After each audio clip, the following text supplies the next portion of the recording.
नमस्कार। आज के इस एक्सप्लेनर में सीधे उस मुद्दे पर आते हैं जो हमारी और आपकी जिंदगी का एक बहुत बड़ा हिस्सा बन चुका है।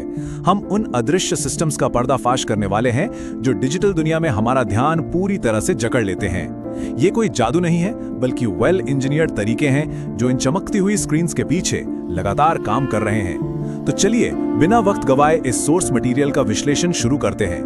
ठीक है, तो शुरुआत एक ऐसे सवाल से करते हैं जिसका सामना कभी ना कभी हर स्मार्टफोन यूजर ने किया होगा। सोचिए, सिर्फ एक नोटिफिकेशन चेक करने के लिए फोन उठाया और अचानक पता चलता है कि 1 घंटा बीत गया। ये अचानक और बिना किसी वजह के समय का गायब हो जाना आखिर होता कैसे है? स्क्रॉल करना रोकना इतना मुश्किल क्यों है?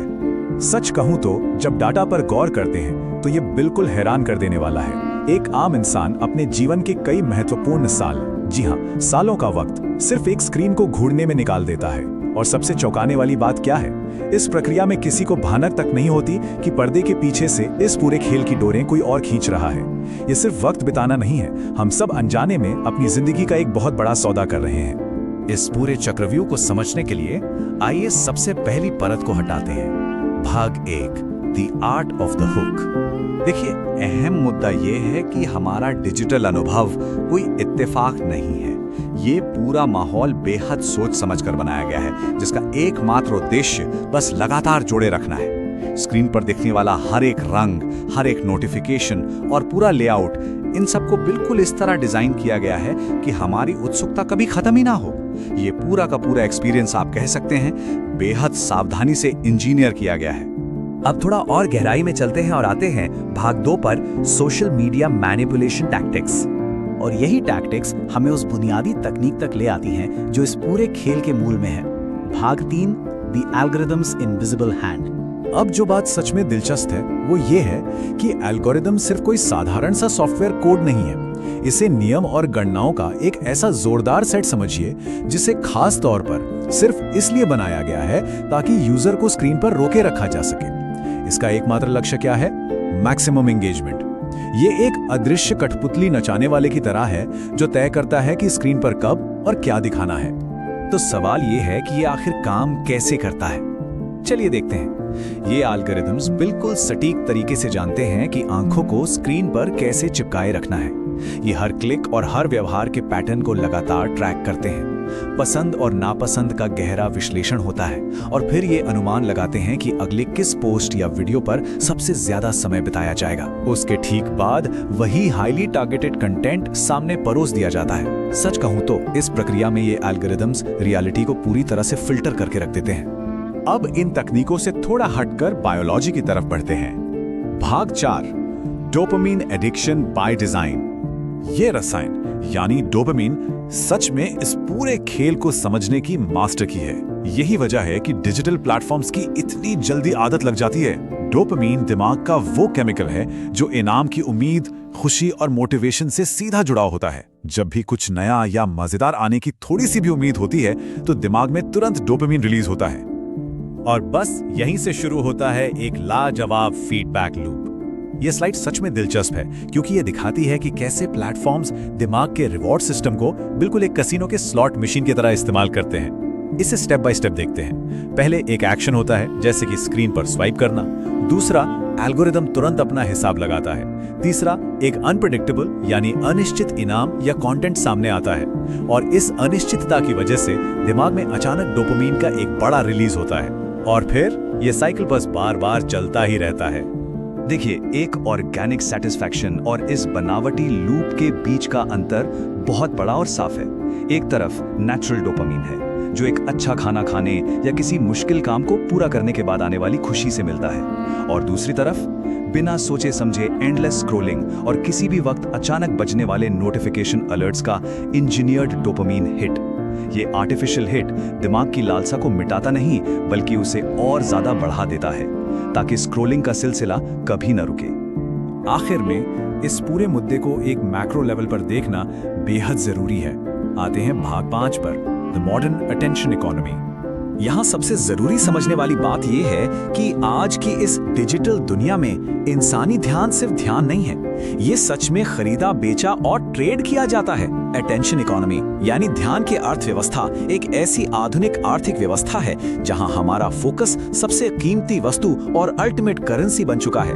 ये ध्यान आकर्षित करना कोई साइड इफेक्ट नहीं है दोस्तों, यही आज का मुख्य बिजनेस मॉडल है। ये एक छोटी सी लाइन उन सारी तकनीकों और मैनिपुलेशन के पीछे छुपे असली मकसद को एकदम परफेक्ट तरीके से निचोड़ कर रख देती है। सोशल मीडिया पर लोगों को आपस में जोड़ने का दावा चाहे जो भी हो, इन सभी का आखिरी और असली लक्ष्य है वक्त, ज्यादा से ज्यादा वक्त हासिल करना। हर एक फीचर को पूरी तरह से इसलिए डिजाइन किया जाता है ताकि इस अटेंशन इकोनॉमी का पहिया बिना रुके लगातार घूमता रहे। जैसा कि हमारा ये एक्सप्लेनर अब खत्म होने वाला है, इस पूरी इंजीनियर्ड और हाईटेक दुनिया को देखकर एक बहुत बड़ी बहस खड़ी होती है। इस एल्गोरिदम से चलने वाली दुनिया में आखिर इंसानी ध्यान को सच में कौन नियंत्रित कर रहा है? क्या वाकई में कंट्रोल उन लोगों के हाथ में है जो फोन इस्तेमाल कर रहे हैं, या पर्दे के पीछे बैठे उन अदृश्य सिस्टम्स के हाथ में? ये एक ऐसी उलझन है जिस पर हम सबको बहुत गहरी सोच विचार करने की जरूरत है। सोचिए, एक तरफ हमारी पुरानी जानी मानी शिक्षा प्रणाली चरमरा रही है और ठीक उसी के मलबे से एक बिल्कुल नया खतरनाक डिजिटल बाजार पनप रहा है। आज के इस विश्लेषण में हम इसी की परतें खोलने वाले हैं। हम समझेंगे कि कैसे क्लासरूम की कमियां सीधे तौर पर एक ऐसे अर्थतंत्र को जन्म दे रही हैं जो लोगों की असुरक्षाओं को अपना हथियार बनाता है। चलिए शुरू करते हैं। अब सबसे बड़ा सवाल जो आज हर छात्र और प्रोफेशनल के दिमाग में गूंज रहा है, क्या एक कॉलेज डिग्री आज भी किसी सुरक्षित भविष्य की गारंटी है? एक समय था जब डिग्री का मतलब ही सफलता की चाबी होता था। समीकरण बिल्कुल सीधा था, अच्छी पढ़ाई मतलब पक्की नौकरी। लेकिन आज सामाजिक उम्मीदों और बाजार की असली मांगों के बीच एक बहुत बड़ी खाई पैदा हो गई है। तो क्या आज के इस तेजी से बदलते दौर में वो पुराना नियम लागू होता है? यही हमारे आज के इस पूरे विश्लेषण का केंद्र है। आज हम जिन मुख्य बिंदुओं पर चर्चा करेंगे वो कुछ इस तरह हैं। सबसे पहले बात होगी शिक्षा और बाजार की वास्तविकता की, फिर डिग्री और कौशल के बीच की खाई की। उसके बाद हम देखेंगे पारंपरिक नौकरियों के लिए एआई का खतरा और कैसे ये जन्म देता है स्कैम इकोनॉमी को। आखिर में हम फर्जी गुरु, ट्रेडिंग स्कैम और इन्फ्लुएंसर मैनिपुलेशन प्लेबुक को डिकोड करेंगे। तो चलिए बिना वक्त गंवाए अपने पहले खंड की तरफ बढ़ते हैं, शिक्षा बनाम बाजार की वास्तविकता। देखिए, इस पूरी समस्या की जड़ एक बहुत ही कड़वी सच्चाई में छिपी है। हमारे जो पारंपरिक एजुकेशनल मॉडल है ना, वो रियल वर्ल्ड की रफ्तार से बहुत पीछे छूट गए हैं। खुद ही सोचिए, जिन किताबों और सिलेबस को अपडेट होने में ही सालों लग जाते हैं, वो हमें उस बाजार के लिए कैसे तैयार कर सकते हैं जो हर महीने बदल रहा है? 4 साल तक जो थ्योरी रटाई जाती है वो अक्सर बाजार में कदम रखते ही आउटडेटेड हो जाती है। नतीजा, डिग्रियां तो हाथ में आ जाती हैं, लेकिन वो प्रैक्टिकल स्किल्स नहीं मिलती जिनकी कंपनियों को असल में जरूरत है। और जब लाखों रुपए और सालों की मेहनत के बाद किसी फ्रेशर को यह एहसास होता है कि सीखी गई बातें असल दुनिया में किसी काम की नहीं, तो सिस्टम से भरोसा उठना लाजमी है। यहीं से हम अपने दूसरे महत्वपूर्ण बिंदु पर आते हैं, डिग्री और कौशल के बीच की बढ़ती हुई खाई। ये खाई साफ तौर पर दिखाती है कि कैसे सिर्फ सर्टिफिकेट्स की वैल्यू लगातार गिर रही है। एक तरफ वो पारंपरिक डिग्रियां हैं जिनका ऐतिहासिक रुतबा तो बहुत है, बेस भी तगड़ा है, लेकिन उनकी उपयोगिता अक्सर वहीं खत्म हो जाती है। दशकों से हमें यही तो सिखाया गया है कि किसी बड़े इंस्टीट्यूट की मुहर ही सब कुछ है। लेकिन दूसरी तरफ है प्रैक्टिकल और तकनीकी स्किल्स, ऐसे हुनर जिन्हें तुरंत काम में लाया जा सकता है। सच कहें तो कंपनियों का ध्यान अब इस बात से हट चुका है कि कागज पर क्या लिखा है। अब हायरिंग मैनेजर्स ये नहीं देखते कि इतिहास या थ्योरी में कितने मार्क्स आए, वो ये देखते हैं कि क्या सामने बैठा इंसान किसी असल समस्या को सुलझा सकता है, क्या वो किसी नए सॉफ्टवेयर पर काम कर सकता है, क्या वो खुद को बदलती परिस्थितियों में ढाल सकता है। यहीं पर किताबी ज्ञान और व्यावहारिक क्षमता की असली टक्कर होती है। अब बात करते हैं उस चीज की जिसने इस पूरी स्थिति में आग में घी डालने का काम किया है, पारंपरिक नौकरियों के लिए एआई यानी आर्टिफिशियल इंटेलिजेंस का खतरा। डिग्री और स्किल्स के इस असंतुलन को सबसे ज्यादा अगर किसी ने डराया है तो वो है आर्टिफिशियल इंटेलिजेंस। एआई अब कोई साइंस फिक्शन नहीं रहा, ये बहुत तेजी से उन व्हाइट कॉलर जॉब्स को खत्म कर रहा है जिन्हें हम सबसे सुरक्षित मानते थे। डेटा एंट्री हो, बेसिक कोडिंग हो, रिसर्च हो या कंटेंट क्रिएशन, पुराने करियर के रास्ते बहुत तेजी से बंद हो रहे हैं। अब सोच कर देखिए, जिन्होंने लाखों खर्च करके वो डिग्रियां ली हैं, जिनका काम एआई चुटकियों में कर सकता है, उनके मन में कैसी घबराहट हो रही होगी।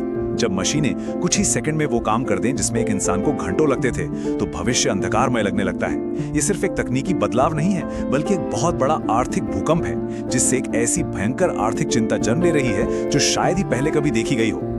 और जब ऐसा माहौल बनता है तो जन्म होता है एक बिल्कुल नई और खतरनाक चीज का। हमारा चौथा पॉइंट, स्कैम इकोनॉमी का उदय। होता क्या है कि जब एक तरफ एआई नौकरियां खा रहा हो और दूसरी तरफ महंगी डिग्रियां बेकार लगने लगें, तो समाज में एक तरह की हताशा फैल जाती है। और बिल्कुल इसी हताशा, इसी डर के बीच पनपती है स्कैम इकोनॉमी। ये कोई आम धोखाधड़ी नहीं है, ये पूरा का पूरा एक डिजिटल इकोसिस्टम है जो लोगों की आर्थिक असुरक्षा को अपना सबसे बड़ा हथियार बनाता है। जब लोगों को सीधे रास्ते बंद नजर आते हैं, तो ये सिस्टम उन्हें रातों रात अमीर बनने के जाली और खतरनाक शॉर्टकट बेचता है। जब कोई नौकरी जाने के डर से जूझ रहा होता है, तो वो लॉजिक से नहीं बल्कि इमोशन से फैसले लेता है। और बस यहीं ये डिजिटल जालसाज अपनी पैठ बना लेते हैं। वो कोई असली प्रोडक्ट नहीं बेच रहे होते, वो बस एक झूठी और खतरनाक उम्मीद बेच रहे होते हैं। इस शोषक इकोसिस्टम के अंदर कुछ खास तरह के जाल बहुत ज्यादा प्रमुख हो गए हैं। चलिए अपने 5वें पॉइंट पे चलते हैं, फर्जी गुरु और ट्रेडिंग स्कैम। ये इकोसिस्टम अपना शिकार बहुत ही सधे हुए तरीके से चुनता है। एक तरफ है हमारे तथाकथित फर्जी गुरु, जो उन छात्रों को टारगेट करते हैं जिनका पढ़ाई से मोह भंग हो चुका है। ये दावा करते हैं कि इनके पास सफलता का ऐसा सीक्रेट फॉर्मूला है जो दुनिया का कोई कॉलेज नहीं सिखा सकता। और दूसरी तरफ है ट्रेडिंग स्कैम्स। ये उन प्रोफेशनल्स को फंसाते हैं जिन्हें एआई की वजह से अपनी नौकरी जाने का डर सता रहा है। इन्हें बिना किसी मेहनत के ऑटोमेटेड तरीके से भारी रिटर्न्स का लालच दिया जाता है। दोनों ही रणनीतियां एक ही कमजोरी पर चोट करती हैं, और वो है हताशा। फर्जी गुरु यकीन दिलाते हैं कि कॉलेज एक धोखा है और सिर्फ उनका महंगा कोर्स ही असली ज्ञान है। वहीं ट्रेडिंग स्कैम वाले वादा करते हैं कि अब जॉब की जरूरत ही नहीं है, बस उनके सिग्नल्स फॉलो करो और पैसे छापो। दोनों ही मामलों में ऐसे लोगों को निशाना बनाया जाता है जो एक त्वरित समाधान खोज रहे हों। आखिर में यह समझना बहुत जरूरी है कि इन डिजिटल घोटालों को असल में अंजाम कैसे दिया जाता है। देखते हैं छठा और आखिरी खंड, इन्फ्लुएंसर मैनिपुलेशन प्लेबुक। इन सारे स्कैम्स को चलाने के लिए इन्फ्लुएंसर्स एक बहुत ही पक्की प्लेबुक का इस्तेमाल करते हैं। इसका पहला कदम है चकाचौंध।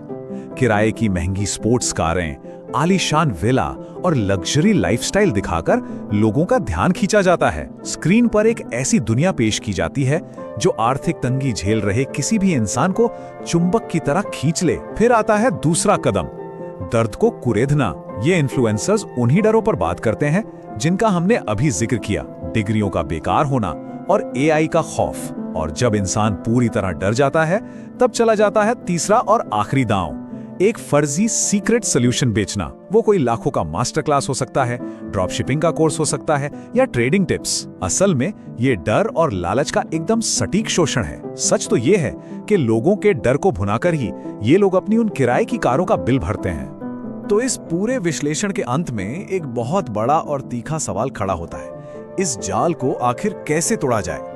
देखिए, इस स्कैम इकोनॉमी नाम की बीमारी का इलाज सिर्फ कुछ फर्जी अकाउंट्स को बैन करने से नहीं होगा।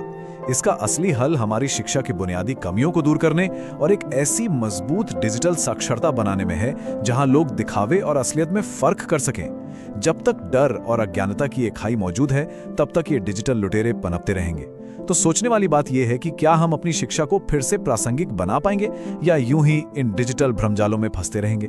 इस पर बहुत ही गंभीरता से विचार करने की जरूरत है। तो आज के इस विश्लेषण में हम एक ऐसे टॉपिक पर बात करने वाले हैं जो बिल्कुल हमारी आंखों के सामने सच हो रहा है। द सर्वेलेंस फ्यूचर, यानी निगरानी का भविष्य। ये अब सिर्फ साइफाई फिल्मों की बात नहीं रही। हमारी फिजिकल और डिजिटल दुनिया के बीच की लाइन अब पूरी तरह से धुंधली हो चुकी है। तो चलिए सीधे इस नए टेक लैंडस्केप की गहराई में चलते हैं और समझते हैं कि आखिर ये सब हो कैसे रहा है। अब सबसे बड़ा सवाल जो यहाँ उठता है वो ये है कि आखिर इस निगरानी वाले भविष्य का निर्माण होता कैसे है। देखिए, ये कोई ऐसी चीज नहीं है जो बस एक रात में बन गई हो। ये धीरे धीरे होने वाले टेक चेंजेस का एक लंबा प्रोसेस है। इस पूरी मशीनरी को समझने के लिए हमें इसके अलग अलग पुर्जों को खोलकर देखना होगा। और इस मशीनरी के 3 सबसे मेन पिलर्स हैं: डेटा ट्रैकिंग, फेशियल रिकॉग्निशन और डिजिटल आइडेंटिटी। ऐसे सुनने में ये शायद आम टेक वर्ड्स लगते हैं, लेकिन जब इन तीनों को एक साथ जोड़ा जाता है ना, तो ये एक बहुत ही पावरफुल सर्वेलेंस नेटवर्क बनाते हैं। चलिए इन्हें एक एक करके ब्रेक डाउन करते हैं। शुरुआत करते हैं इसके सबसे बेसिक फाउंडेशन से, डेटा ट्रैकिंग। अब डेटा ट्रैकिंग का मतलब सिर्फ थोड़े बहुत आंकड़े जमा करना नहीं है, ये हमारे डिजिटल निशानों और बिहेवियर्स का एक कंटिन्यूअस कलेक्शन है। हम ऑनलाइन जो कुछ भी करते हैं, क्या सर्च कर रहे हैं, क्या खरीद रहे हैं, कहां जा रहे हैं, वो सब एक इनविजिबल फाइल में रिकॉर्ड हो रहा है। ये समझिए कि ये इस पूरी सर्वेलेंस व्यवस्था की एक अदृश्य नींव है, जो बैकग्राउंड में चुपचाप हमारी हर छोटी बड़ी आदत का एक ब्लूप्रिंट तैयार कर रही है। अगर हम इसकी तुलना पहले के वक्त से करें तो फर्क बिल्कुल साफ दिखता है। एक वक्त था जब गुमनामी यानी फिजिकल एनोनिमिटी एक बहुत आम बात हुआ करती थी। हम भीड़ में चल रहे हैं और किसी को नहीं पता हम कौन हैं। लेकिन इस नई डिजिटल ट्रैकिंग ने उस कॉन्सेप्ट को ही बिल्कुल खत्म कर दिया है। अब गुमनाम रहना लगभग इम्पॉसिबल हो गया है। इस नई सच्चाई में हमारी हर हरकत एक परमानेंट डिजिटल निशान छोड़ती है। छुपना या अनजान बने रहना अब वाकई एक गुजरे हुए कल की बात बन चुकी है। और यहीं पर एंट्री होती है इस कड़ी के अगले सबसे बड़े हिस्से की, फेशियल रिकग्निशन। ये वो टेक्नोलॉजी है जो हमारी फिजिकल पहचान को उस जमा किए गए डिजिटल डेटा के साथ हमेशा के लिए लिंक कर देती है। जहां डेटा ट्रैकिंग ने हमारे बारे में अदृश्य आंकड़े जमा किए थे, वहीं फेशियल रिकग्निशन उन आंकड़ों को सीधे हमारे चेहरे के साथ जोड़ देती है। इसने फिजिकल और डिजिटल दुनिया के बीच की आखिरी दीवार को ही गिरा दिया है। अब किसी आईडी कार्ड की जरूरत नहीं है, हमारा चेहरा ही हमारा सबसे बड़ा डिजिटल बारकोड बन गया है।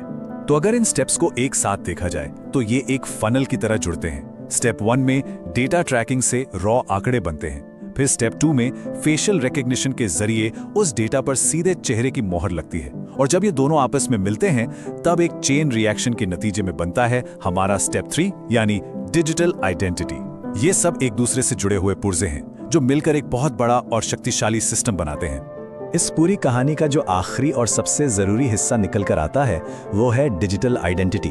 और ध्यान रखिए, ये हमारे बटुए में रखे हुए किसी फिजिकल आईडी जैसा नहीं है।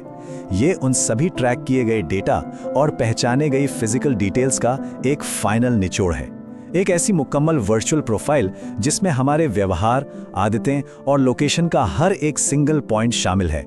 सर्विलेंस फ्यूचर का यह सबसे बड़ा नतीजा है, जहां एक इंसान सिस्टम की नजरों में सिर्फ एक व्यक्ति नहीं बचता, बल्कि एक कंप्लीटली मैप्ड और ट्रैक्ड डेटा प्रोफाइल बन जाता है। जब हम इस पूरे सिलसिले को गहराई से समझते हैं तो एक बात बहुत क्लियरली उभर कर सामने आती है कि ये सिर्फ कुछ नए गैजेट्स या सॉफ्टवेयर आने की बात नहीं है। हम सब एक बिल्कुल ही नई सच्चाई, एक कंप्लीटली न्यू रियलिटी की तरफ बढ़ रहे हैं। ये एक ऐसा परिवर्तन है जहां निगरानी हमारे जीवन का एक आम, ना देखने वाला हिस्सा बन चुकी है। पुरानी दुनिया के बेफिक्री वाले नियम अब यहां काम नहीं आएंगे।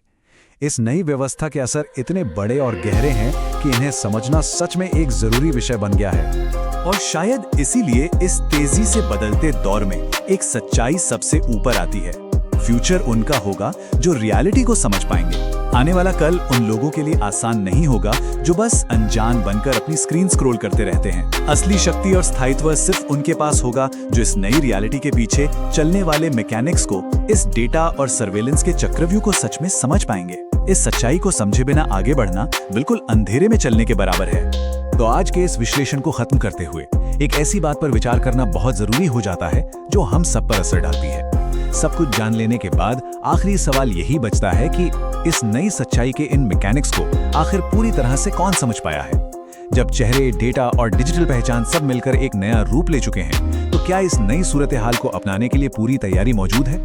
ये एक ऐसी पहेली है जिसका जवाब आने वाले वक्त में हम सभी को मिलकर ढूंढना होगा।